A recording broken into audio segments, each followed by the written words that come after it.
Salut à tous les postos et bienvenue dans cette nouvelle vidéo. On commence avec le Ballon d'Or 2021. Le favori Lionel Messi est tenant du titre en 2019 puisqu'en 2020 il n'y a pas eu de récompense pour cause de Covid. Lionel Messi a dévoilé les deux joueurs qu'il soutiendra lors du prochain Ballon d'Or 2021 en novembre prochain. J'ai deux joueurs dans mon équipe pour lesquels je voterai comme Neymar et Kylian Mbappé.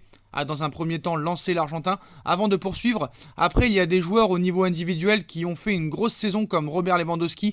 Karim Benzema aussi a fait une grande année au niveau individuel. C'est difficile à dire car ce que tu as fait au niveau collectif compte beaucoup pour le Ballon d'Or. Dernièrement, les titres ont beaucoup de poids. Les années précédentes, on cherchait plus le meilleur joueur de l'année. Léo Messi fait justement partie des principaux favoris pour cette édition 2021. On passe au FC Barcelone qui dispose d'une petite marge de manœuvre pour se renforcer cet hiver et la priorité est déjà fixée. Le Barça pourrait recruter cet hiver s'il l'envisage. Ferran Reverter, directeur général du FC Barcelone, l'a annoncé en conférence de presse cette semaine. Le club Blaugrana, malgré une situation économique catastrophique, dispose d'une marge de manœuvre pour se renforcer lors du mois de janvier. On évoque une enveloppe de 20 millions d'euros pour accueillir un nouveau joueur et si les noms de Raheem Sterling de Manchester City et Dani Olmo du Red Bull Leipzig, deux éléments au profil offensif, sont régulièrement cités depuis quelques jours, les pensionnaires du FC Barcelone ont fixé une autre priorité pour cet hiver. L'Esportiu l'annonce en une ce dimanche. Sport le confirme également dans son édition du jour. Le Barça se cherche un milieu de terrain. L'idée est claire. Donner du muscle et de l'impact à l'entrejeu catalan pour libérer un Sergio Busquets un peu en dedans depuis le début de la saison et pour protéger les jeunes pousses prometteuses que sont Pedri et Gavi dont on parlera à la fin de cette vidéo. Aucune piste sérieuse ne circule encore mais la volonté est clairement assumée. Les Blaugrana regrettent le départ d'Ilex Moriba, 18 ans, vers le Red Bull Leipzig et le choix définitif de Jorginho Wijnaldum de finalement opter pour le Paris Saint-Germain cet été.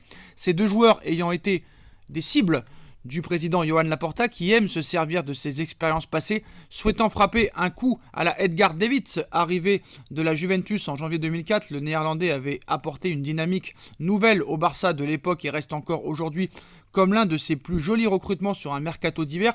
Qui sera l'héros élu en janvier? Raheem Sterling serait proche d'un prêt par Manchester City, un Manchester City qui, on sait très bien, est entraîné par Pep Guardiola et qui ne compte pas réellement sur Raheem Sterling sur le long terme en tant que titulaire, pourrait aider ses anciens pensionnaires du FC Barcelone et Manchester City serait prêt à faire un prêt avec option d'achat pour l'été 2022. Raheem Sterling pourrait être prêté 6 mois avant d'être transféré définitivement au FC Barcelone, à voir si cette chose se fera dans les prochains mois. On passe à l'information du jour, les postos. Le Paris Saint-Germain, Liverpool, Manchester United font déjà trembler le FC Barcelone pour Gavi. L'Espagne et le Barça n'ont Dieu que pour lui. Depuis quelques jours, malgré 7 apparitions professionnelles seulement avec le FC Barcelone, le très jeune milieu de terrain, 17 ans, a déjà tapé dans l'œil de Luis Enrique, qu'il a convoqué et titularisé contre l'Italie en demi-finale de Ligue des Nations. Il a bien fait puisqu'il a brillé durant cette victoire contre la Squadra Azzurra. Il n'en fallait pas plus pour mettre les grandes cibles européennes en état d'alerte. Sous contrat jusqu'en 2023, Gavi est déjà dans le viseur de Manchester United, Liverpool et aussi du Paris Saint-Germain, nous apprend El Nacional.